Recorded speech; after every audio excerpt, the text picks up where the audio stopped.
사기봉기 35회 유방의 화성입성, 조고의 쿠데타와 자영의 보복.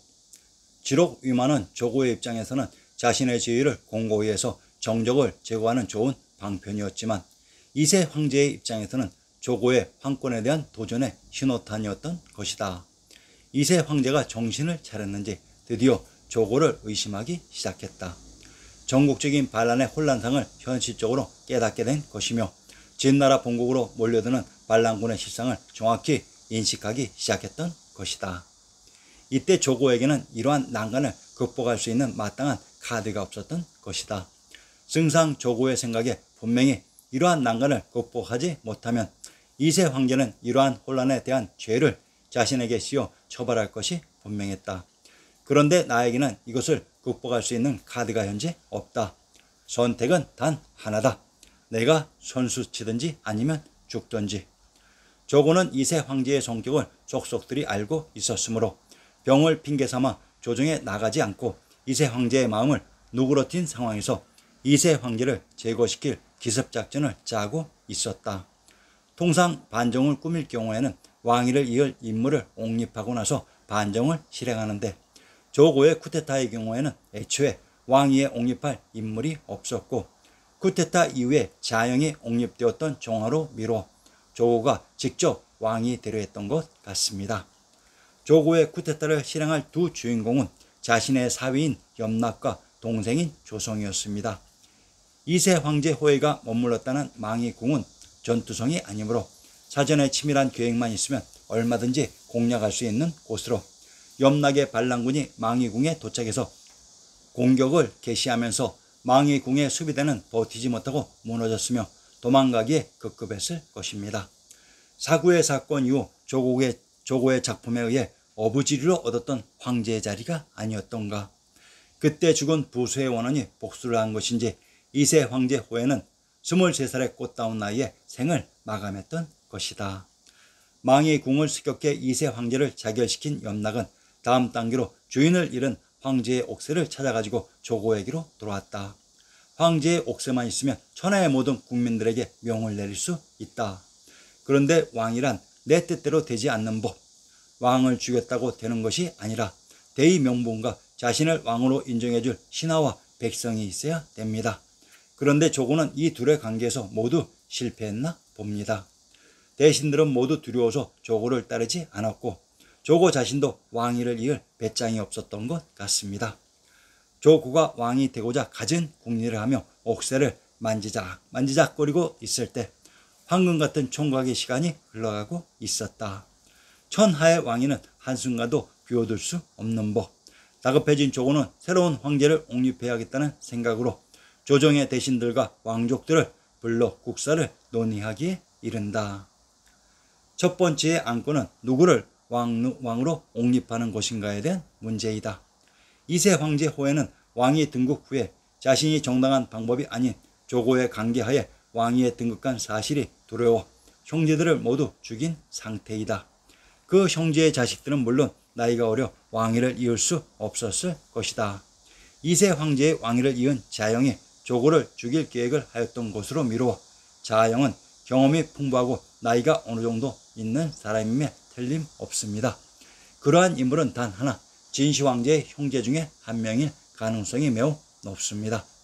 천하가 혼란에 빠진 이때 그것을 타개할 인물은 천하를 통일한 진시 황제의 형제 중에서 등장하는 것이 가장 대의 명분에 맞았던 것입니다. 두 번째의 안건은 어떻게 이 난국을 타개해 나가야 하는 문제이다. 유방의 군대는 함양의 지척인 무간의 패상까지 진출하여 언제 들이닥칠지 모르는 지역에 이르렀고, 항우의 군대는 조나라 지역을 평정하고 드디어 북경으로 진군하기 위해 화성을 향하고 있는 절체절명의 위기 상황이다. 이때 조고가 제안한 것이 진나라를 황제국에서 제후국으로 스스로 강등하는 작업으로, 진나라가 황제국으로 계속 남아있으면 진나라가 멸했던 모든 제후국 세력의 공공의 적이 되지만, 진나라가 제후국으로 돌아가면 진시 황제에게 멸망되었던 제후국들은 다시 부활하며 반란군은 국가 재건을 위해 군사를 움직이지 않고 회군할 가능성이 매우 높아질 것입니다. 자영은 진나라의 왕위를 수락하였고 기원전 207년 2세 황제 호해가 자결한 얼마 후 자영의 계략에 의해 사구사건 이후 천하를 품으로 야망을 가졌던 조고는 죽음을 맞이했던 것이다. 이 장면에서 역사서에서 강구했던 가장 중요한 핵심은 진나라의 왕 자영이 있었던 위치가 어디였는가에 대한 문제입니다. 진시황제와 2세 황제 호해, 조고는 분명히 아방궁이 있었던 제왕의 도시 북경화석에 있었는데 항우의 군대는 자영을 잡으러 함양으로 출동했다고 합니다. 이에 대한 실상을 살펴봅시다. 2세 황제 호해가 죽은 망이궁과 유방의 군대가 진주한 무간의 지명을 살펴봅시다. 망이궁, 충청도 충주의 산천과 봉수를 인용합니다. 망이산, 고을서쪽 91리에 있다. 망이성, 봉수, 동쪽으로 음성현 가섭산에 응하고 남쪽으로 진천현 소울산에 응하고 서쪽으로 경기 죽산현 건지산에 응한다고 했습니다. 망이성, 봉수가 응한 지명을 살펴봅시다. 음성현, 가섭산, 충청도 음성의 군명을 설성이라고 합니다. 경기도 음직의 군명을 설성이라고 합니다. 충청도 음산의 산천을 인용합니다. 가섭산, 현 북쪽 판리에 있는데 진산이다라고 했습니다. 향산 별곡의 일부를 인용합니다. 견부람 지나 건너 무릉폭 들어가니 금모래 옥바위에 수정염 걸렸는데 아침에 비격전이 오색이 섞여졌네. 점점이 떠온 곳이 어디서 떨어진 곳. 이 물을 찾아가면 그 안이 도원이랴. 저 봉의 붉은 기둥 옛 암자 터이던가. 가섭 앞 아련함은 어느 해에 무너지고 향로전 다본 후에 영산전 올라가니 남정암 섞인 비에 새북소리 신하다. 가섭산에 있는 바위가 가섭암으로 이곳이 신시계천의 무대 묘양산이라고 합니다. 진천현 소울산, 충청도 진천의 군명을 황양 흑양이라고 합니다. 평안도 숙천의 군명을 진국평원 숙주라고 합니다. 전라도 나주의 군명을 진해 금성 금산이라고 합니다. 진천의 군명 황양은 황주이고 나주는 금성의 계경으로 진국, 진천, 진해, 진안은 동일한 제명의 다른 표기 방식으로 이곳이 천주가 있었던 비단금자 금성의 계경이었습니다. 죽산현 건지산, 경기도 죽산의 군명을 계산, 은평, 연창, 죽주라고 합니다. 죽산과 죽주는 동일한 제명을 다르게 표시하는 방식입니다. 경상도 산음의 군명을 산양이라고 합니다. 신증, 동궁, 여지, 쓰남에서 양과 음은 동일한 것을 다르게 표시하는 방식임을 알 수 있습니다. 죽산의 군명 은평은 양평으로 이곳에 있는 하천이 양천입니다. 죽주는 한양장안의 중심 관중이라고 했습니다. 이곳에 망이궁이 있었습니다. 무관, 유방의 군대가 진주한 무관의 지명을 살펴보자. 무관이란 무주에 있는 관문이라는 것은 지리의 기본 상식입니다. 무주는 제왕의 성이 있었던 한양 장안 지역으로 유방이 진주한 무관의 폐상을 섬서라고 했습니다. 제후국 연나라가 있었던 곳입니다. 관중과 개경의 사이에 있었던 천문관은 경계가 심해 유방이 연나라 지역을 통해 관중에 진입했던 것으로 연나라를 섬소, 제후국 노나라가 있었던 곳을 섬동이라고 했습니다. 이곳 섬소에 또한 신풍이 있다고 했습니다. 유방이 진나라를 멸하고자 향한 곳은 아방궁이 있었던 북경 화성입니다. 그곳 화성의 지척인 무관과 폐상에서 조고와 심교류기를 하며 내통도 하고 있었으며 그 와중에 조고가 2세 황제 호해를 북경 화성에서 자결시킨 것이며 이에 진나라의 모국인 지척의 함양에 있던 자영을 진왕에 임명했으나 자영은 차일피일 미루며 북경 화성으로 가지 않았고 기다리다 조급함에 지친 조고가 자영을 만들어 함양에 찾아갔었던 것이며 이때 자영의 함정에 빠져 조고가 살해되었던 것입니다.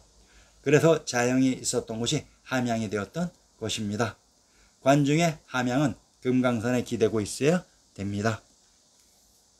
유방의 화성입성. 기원전 208년 9월 장안의 진나라 군대를 사시나무 떨듯 무력화시키고 있었던 항량의 급작스러운 전사 소식에 초나라의 주정은 정치적인 거몽이 사라지면서 혼란스러웠으며 조나라 고록에서의 조왕홀과 장의의 포위 소식에 초왕의제는 결단을 내리게 된다. 폐공 유방으로 하여금 진나라 본국인 함양과 북경을 공략하고 송의와 항우에게는 조나라의 고록을 격파하고 관중인 진나라 본국으로 출동하라는 명령이었다. 이때 먼저 관중을 점령하는 자에게는 관중왕의 자리를 주겠다는 초의제의 공개적인 조건은 누가 봐도 조나라의 고록에 들려 장안을 평정하고 관중으로 진격해야 하는 항우에게는 불공평한 조건이었다. 그러나 항우는 자신만만히 그 조건을 수락한 것으로 위나라 풍패의 촌놈인 유방이 설마 관중을 공략할 수 있을까에 대한 그의 반론적인 믿음에 자신감이 있었던 것이다. 관중 공략은 오직 나 항우만이 할 수 있을 것이다. 유방이 북경으로 진격하기에 앞서 북경 화성에 도착하는 여정 및 관중의 위치부터 확인해 봅시다. 먼저 유방의 진격로를 살펴보면 유방은 진료를 공략해 굴량미를 해결하고 이어 남양군수를 재결케 하고 남양을 공략했다. 이어서 무관로로 들어가 남전에서 진 군대를 격파했으며 몇 개월 후에는 북경 근처의 패상에까지 이르렀다. 초항 의제의 명을 받은 유방은 단지 9천여 명의 군사를 이끌고 관중으로 향하고 있었다. 유방이 관중까지 가는 길목에는 수많은 진나라의 군대가 진주에 있고 9천의 군사로 관중을 함락하는 것은 계란으로 바위를 치는 격과 같다. 이러한 유방에게 은인이 나타나는데 그 이름이 여기기입니다. 여기기는 당군 진류현 고양향 사람이다. 여기기를 통해 우리는 역사 속에 아주 중요한 지명 진류의 정체를 파악할 수 있는 것입니다. 당군은 천황님이 계셨던 남양이기도 합니다. 진류가 남양에 있었던 것입니다. 이곳 당의 남양을 기반으로 수나라를 장악해서 황제가 된 인물이 당고조 이온으로 진류의 지명을 밝혀봅시다. 진류군은 전함부터 수나라까지 존속한 행정구역이다. 군국제 시행 시에는 제천국, 계양국, 진류국 등이 설치되었다. 하남성 개봉시 일대와 상추시, 신상시의 일부를 관할했다. 제천 제양이 바로 한라산 지역으로 제나라이며 제주입니다. 그리고 카이펑인 개봉이란 신시계천의 무대에 천조가 있었던 개경이라고 했습니다. 여기기의 고향은 한라산과 금강산의 접경 관중지역으로 이곳에서 여기기의 활약과 기지로 유방은 남양 진류의 군대를 자기 수하에 두고 양산을 지나 낙양을 우회해서 연나라가 있었던 관중지역으로 진격했던 것입니다. 관중이란 관의 중심으로 이 관이 바로 함곡관 전문관입니다. 바로 천하의 중심 왕부가 있는 곳이 관중이며 중국이기도 합니다. 그리고 한 가지 유방이 이곳에 자리를 잡은 진짜 이유는 이곳 섬서의 패상은 자신의 본국인 풍패로부터 강과 육지를 통해 물류와 인적 자원을 얼마든지 공급받을 수 있는 지리적인 이점이 있었습니다. 유방이 관중의 진나라의 서부에 진지를 구축하면서 진승상 조고가 여러 차례 서신을 보냈던 것으로 만약 진나라가 유방에게 항복하면 조고 자신을 관중왕으로 봉해달라는 요청을 유방은 이런지하에 거절했던 것으로 유방이 관중왕에 대한 강한 집착이 있었다는 암시이기도 합니다. 관중왕이 바로 황제입니다. 유방의 군대는 북경을 우선 공격하지 않고 심리전을 펼쳤을 것으로 그 이유는 북경의 도성이 난공불락의 초롱성이며 이곳은 천하의 이목과 민심이 집중된 지역으로 군사적 요충지였기 때문입니다. 진나라의 수도인 북경에서 진나라의 국정을 농단하고 있었던 승상 조고가 2세 황제 호해를 겁박해서 자결시키고 자영을 황제 진왕에 임명했는데 승상 조고가 자영의 계략에 폐살되어 진나라 전국이 순식간에 급변했던 것입니다. 진왕 자영은 자신만의 안위를 생각했던 조고와는 완전히 다른 사람으로 진정으로 진나라의 안위를 걱정한 사람입니다. 자영 생각에 현재는 유방의 군대만 북경 근처에 진지를 구축하고 진나라를 위협하고 있지만 금강 너머의 조나라에서는 항우가 조나라를 평정했고 진나라의 대장군 장안이 항우에게 항복한 최대의 위기 상황이다. 어떻게 하면 이 난국을 타개할 수 있을 것인가? 유방은 진시황제에게 멸망당한 위나라 사람으로 그는 위나라의 왕족 출신이 아니기 때문에 진나라에 대한 반감이 심하지 않았겠지만 항우는 다르다. 항우는 초나라가 망할 때 끝까지 저항했다가 숨진 항현의 손자로서 또한 장안의 진군에게 살해당한 항량의 조카로서 항우의 진나라에 대한 원한은 뼈에 사무쳤을 것이다. 진왕 자영은 이러한 핵심을 꿰뚫고 있었던 것이다.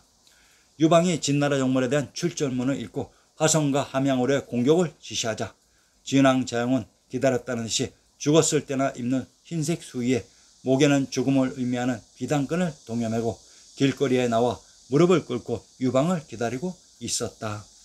유방의 군사가 성문에 도착했을 때는 성벽에 있는 진나라의 깃발들이 모두 철수되고 항복을 의미하는 흰색 깃발들이 나부꼈으며 성문이 활짝 열려 있었고 저 멀리 진왕자영이 대로상에 솟고 대제하고 있는 모습이 보였던 것이다.